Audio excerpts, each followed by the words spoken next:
everyone, my name is Alex, and I'm a 16-year-old schoolgirl. But my life is not quite like the lives of other kids my age. I have experienced a lot at a young age, and it has made me grow up faster than I should have. Just a couple of years ago, life was great. I was enjoying my school days, making friends, and just being a carefree teenager. However, a tragic event occurred, and it completely changed the course of my life. Now I find myself in a constant battle, not just with the external challenges, but also with my own emotions. This experience has forced me to mature earlier than I ever thought I would. I have had to learn how to deal with difficult situations, supporting my family, and making tough decisions. It has been a steep learning curve, and I often wish I could go back and change a few things that happened in my past. One fine Saturday, my mom Julie and my dad Michael were sitting in the living room laughing and playing games. My parents were my best friends. You know, Michael, we have not had a proper family vacation in ages. You're right, Jules. Life has been so hectic lately. We need a break. I was scrolling through vacation photos on my phone. I chimed in. Hey, remember that amazing beach trip we took a few years ago? Why don't we do something like that again? Mom and Dad exchanged intrigued looks. A beach vacation does sound lovely, but maybe we should try something different this time. Like what, Julie? My eyes lit up with an adventurous idea. How about a road trip? We could explore new places, camp under the stars, and take in breathtaking scenery along the way. That sounds like so much fun. Is there any specific route in mind, Alex? I excitedly presented a map tracing a route with my finger. We could start here, driving along the coast, visit those charming little towns, and end up at that beautiful national park. It's a perfect mix of adventure and relaxation. I like the way our daughter thinks. What do you say, Jules? I say it's settled. Let us plan a family road trip we will never forget. We huddled together on the couch, map and brochures in hand, eagerly discussing the details of our upcoming adventure. Thinking about spending a good time with family and trying new things made us feel happy and excited. Soon, we left for a dreamy road trip. Dad was driving and me and Mom was gossiping in the back seat. The car was packed with snacks, maps, and excitement. All right, you two, we are officially on vacation. Where should our first pit stop be? How about that little diner we passed a few miles back? They had the best pie the last time we were there. Pie for breakfast? Count me in. My mom smiled and turned up the radio, and a lively tune filled the car. Life is a highway, I wanna ride it all night long. You're going my way, I wanna drive it all night long. I chuckled while watching my parents sing with joy. The road in front of us seemed long and full of exciting things to explore. You guys are the coolest. Only because we have the coolest daughter and the coolest road trip playlists. We had an incredible time on our road trip. We stayed up all night, chatting and playfully teasing each other. I felt like the happiest girl in the world, having the perfect mom and dad by my side. The next morning, as the sun began to rise, we reluctantly realized that it was time to head back home. Oh, is it time to go back? Yes, dear. Unfortunately, you have school tomorrow. Can I please take the day off, Mom? No. Come on, Alex. We will plan another road trip soon. I know you enjoy these trips. Promise? Promise. We sadly started going back home. Dad was driving and we were talking and laughing as usual, but then something surprising suddenly showed up in the front of us. Dad quickly turned the steering wheel and the car went onto the side of the road. Michael, what happened? Are you okay? Alex, are you okay? Yes, Mom. I'm sorry. I think it was a cat. It's okay. Just be careful. Dad gently moved the car back onto the road. The road was almost empty, but suddenly a truck came from behind really fast and crashed into our car. It was a big crash, and before I could understand what was going on, there was screams and everything went dark. Mom? Dad? Alex, are you okay? Yes, I'm fine. Mom? Mom was not answering us. We got really worried and tried hard to wake her up. Dad and I called for help and quickly went to the hospital. The doctor started to help her right away. The hospital room felt very sad and tense. Dad was sitting next to Mom's bed looking worried and sad. There are machines around her beeping and making noise. I was standing close by. Michael, come closer. Dad moved closer to Julie. His face was full of sadness. Julie, I'm here. Say. Mom tried to speak, but it was hard for her. She looked into Dad's eyes. Promise me something. Of course, Julie, what is it? Mom reached out her trembling hand and Dad held it gently. Promise me, Michael, that you will find someone to love and care for Alex like I do. She needs a mother's love even after I'm gone. Tears started falling from Dad's eyes as he nodded. I promise, Julie, I will do anything I can to find the right person. Someone who will love Alex just like you do. I was unable to control my tears. I stepped closer. My voice was trembling. Mom, please don't leave us. I need you. She managed to smile a little. Her eyes were filled with love for her family. I will always love you, sweetheart. Both of you. The hospital room became very quiet, except for the machines beeping. Dad, Mom, and I shared one last tender moment as a family. We love you, Julie, always.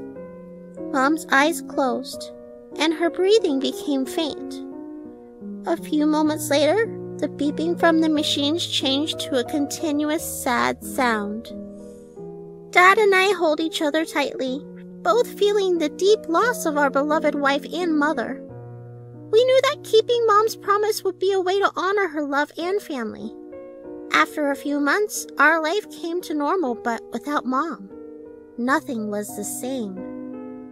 Dad was taking much care of me, and I had also become responsible. We became best friends. Dad used to tell me everything. One day, he came home from his office and called me excitedly. What is it, Dad? Today, I stood by the coffee machine, trying to wake up with a cup of coffee. Ella, a new employee, entered the break room. Is she cute? Yes. She just started this week. What else? As we chatted over coffee, a connection formed between us. We have so many common interests and a sense of humor. Aw, I want to meet her, Dad. Even though I want you to meet her, it will be too soon to invite her home. Do something, please. Okay, I will try. I was so excited to meet Dad's new friend. After a few days, Dad invited her home. I was so happy. I liked her in the first meeting. Then her visits started becoming frequent. The day our cozy living room was filled with laughter and warmth. Ella, now a close friend, sat on the couch, sharing stories and bonding with Dad and me. Ella, guess what? I found a baby bird in the backyard. No way, Alex. That's amazing. Can I see it? I eagerly ran off to get the rescued bird. Alex took a liking to you, Ella. I'm glad you came over today. I'm glad too, Michael. Your family is wonderful. As Ella and I spent time together, the bond between us grew stronger. Ella went to her home after dinner. I like her, Dad. And I know you also like her. Are you comfortable with her, Alex? Yes, Dad. Will you talk to her? Sure, dear. We invited Ella for dinner again. The three of us sat around the kitchen table having dinner together. Ella has become a regular guest at our home. Ella, my school is having a science fair and I need help with my project. Will you help me, pretty please? Of course, Alex. I would love to help you with your project. What is it about? Dinosaurs. Oh, I love dinosaurs. That sounds fun, you two. Teamwork. As we chatted and planned the science project, it was clear that we had become not just friends, but a little family of our own, united by care and mutual respect. Ella, there's something important I want to ask you. What is it, Michael? I was unable to contain my excitement any longer. I interrupted them as I spoke. Wait, let me go first! Both Dad and Ella turned their attention to me. I stood up with a determined and heartfelt look on my face. Ella, you have been a part of our lives for so long now, and I love you like family. I want you to be my mom officially. Tears filled Ella's eyes as she reached out to hug me. Alex, I love you like my own, and I would be honored to be your mom. My eyes shined with joy, but I had not finished yet. Dad, you should ask Ella the big question now. Ella, I have loved you from the moment we met, and I can't imagine my life without you. Will you marry me? Ella, tears of happiness in her eyes, nodded vigorously. Yes, Michael, 1,000 times yes. They shared a tender kiss, sealing their commitment to each other and me, creating a loving family filled with happiness and hope for the future. Ella and Dad got married, and now it was time to shift Ella with us. The living room was filled with anticipation as Dad and I awaited Ella's arrival. A bouquet sat on the coffee table. The front door opened, and Ella entered, wearing a radiant smile. Welcome home, Mrs. Anderson. Welcome home, Ella. Ella was greeted with hugs and laughter, her heart warmed by the genuine love of her new family. Thank you both. I'm so happy to be home. We all sat together on the couch, a united and loving family. Ella, having you in our lives has made everything perfect. We are so lucky to have you. Yeah, Ella, you made everything better. I love you.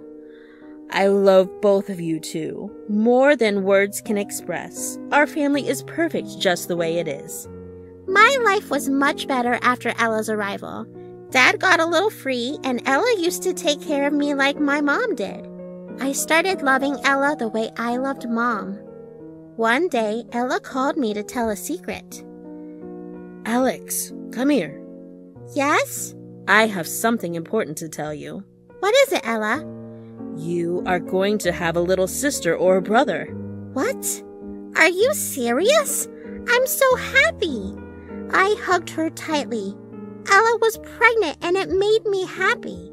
We told Dad, and his eyes were filled with happiness. Congratulations, Alex. Same to you, Dad. Now we have to take care of Ella, right? You're a big girl now. Help her whenever you are free, okay? Sure, Dad. Days passed, and Ella was getting busier with her pregnancy appointments and work. I started feeling ignored. I decided to talk to her. I sat on her bed, feeling a mix of emotions as I watched Ella prepare for the day. Ella, who was visibly tired, had been busy with her pregnancy, and the dynamics in the house had shifted.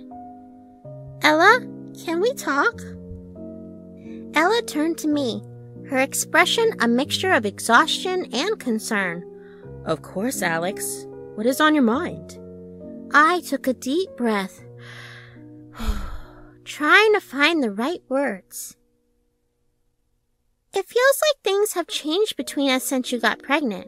I miss our special moments, just you and me. Ella felt a pang of guilt. She approached me and sat beside me. I'm so sorry, Alex. You mean the world to me, and I did not mean to make you feel neglected.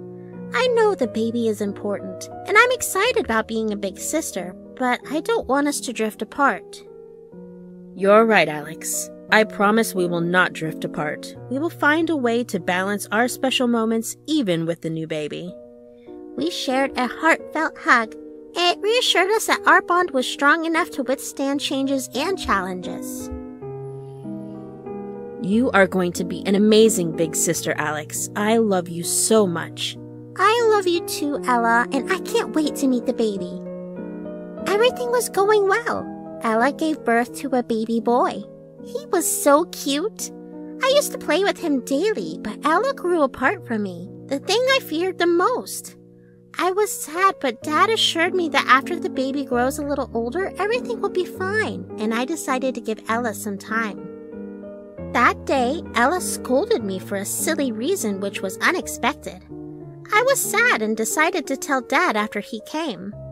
The living room was tense. Ella sat on the couch holding the baby while I was doing my homework nearby. Dad arrived home sensing the tension. What is going on here? Why is it so quiet? Alex was supposed to help with dinner, but she has been neglecting her chores lately. I have homework, Ella. I can't do everything. And what about my school meeting today? Do you think you can just skip them? Ella got angry, and my eyes welled up with tears, feeling overwhelmed and unheard. All right, let us calm down. Ella and Alex, we need to talk about this without getting upset. Dad, I feel like I have been treated differently since the baby came.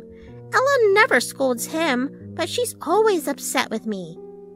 Ella, feeling a pang of guilt, tries to explain. Alex, I know things have been tough since the baby arrived, but I am still learning how to balance everything. I didn't mean to make you feel neglected. And Alex, remember that Ella is adjusting too. Let us just try to communicate better as a family. Alex wipes away her tears noddingly. Okay, but can we also remember it's not just my responsibility to take care of every house chore? You're right, Alex. I should have asked for help rather than expecting you to do it all. Good. Let us work on understanding and supporting each other better from now on. We are a family, and we need to stick together. But these kinds of things kept happening frequently. Ella used to scold me, and I had to adjust because of the new baby. Even though he was my brother, I hated feeling neglected, and even Dad was not spending as much time with me. I started to feel alone. One evening, Ella, holding the baby, sat on the bed, while Dad sat beside her. The baby has grown a bit, and Ella's expression was resolute. Michael, we need to talk about something important. Sure, Ella. What's on your mind? Ella glanced at me. Her tone was cold. I think it's time we convert Alex's room into a playroom for the baby. I was taken aback that she was talking about my personal space. Ella, that's Alex's room. She needs her space and privacy. Ella persisted with a manipulative edge to her voice. But Michael, it is the best choice for the baby. Alex can move her stuff into the basement. No way! I won't! Michael, don't you see? This is what is best for our family. You know how important it is for the baby to have a playroom. I understand your point, but we should consider Alex's feelings too. It is her room. Michael, I just want what is best for our child. I thought you would be on the same page with me. I am, but... Then it's settled. We will convert Alex's room into a playroom. It is for the baby's sake. I looked at Dad. He got manipulated and was unable to oppose Ella. I had understood that there was no way he could support me. I tried to adjust the maximum, but this was getting a lot. I was not going to give up my room for sure. I decided to teach Ella a lesson. The next morning, when Dad went to the office, Ella came to my room and started knocking continuously until I opened the door. What is it? Alex, we need to talk. What is there to talk about, Ella? It's about your room. We need it for the playroom. You have to move to the basement. No way, Ella. This is my room. I'm not moving. You are being unreasonable, Alex. We need the space. I do not care, Ella. I'm not giving up my room. You need to understand, Alex. This is Michael's house. He loves me and my son, and he will do whatever it takes to make us comfortable. I don't believe you, Ella. He would not kick me out. You're pushing your luck, Alex. Michael will do whatever it takes to protect his family. Well, I'm not moving no matter what he says. Fine, Alex. You're making a big mistake. We will see how this plays out. Dad returned home in the evening and called me, his expression hinting that Ella might have complained about me. Dad, I'm not giving up my space. Please, Alex, try to adjust. You are a big girl now. Just move to the basement, or my husband might have to make some tough decisions. Stop it, Ella. Mind your words. This house does not belong to your hubby. This is my mom's house, and after she is gone, it belongs to me. Ella seemed confused and turned to Dad, seeking some support. Michael, can you believe the nonsense she's talking about? Let us discuss removing her from the house. In a moment of anger, Ella grabbed my elbow and tried to push me, but I stood my ground. Enough, Ella! Do you want to see the proof? The tension in the room was thick, and it was clear that the confrontation was far from over. I grabbed my mom's documents from inside and handed them to her. Look with your own eyes. This house is mine now, and if I want, I can throw you out of the house right now. Oh, is that so? Ella rushed to tear the documents, but suddenly Dad started screaming in anger. Enough, you both! Ella, I have never expected this from you. Alex is my daughter, and you're telling me to throw her out of the house? Ella, realizing that her manipulation had backfired, attempted to backtrack. Michael, I didn't mean it like that. I was just trying to make her understand. Ella, you don't understand the bond between Alex and me. We have been through so much together, and I will always stand by her. I could see the realization dawning on Ella that her plan had failed.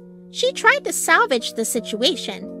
Michael, I'm sorry. I didn't mean to cause trouble. It's just that I thought... No, Ella. It is not how we handle things in this family.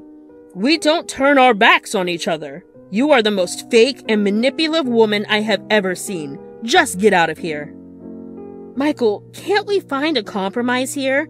I think it's best we take some time to reflect on our actions, Ella. With that, Dad escorted Ella to the door. You need to leave for a while. We will talk about this later. As the door closed behind Ella, I could not help but feel relieved. It was a stark reminder of the strength of the bond between Dad and me. I'm sorry for everything, Alex. You had to suffer because of me. Dad, will you bring her back? Not until she's ready to become your real mom. I hugged Dad tightly and we sat on the sofa, processing all the events that had just happened throughout the day and missing my mom, Julie.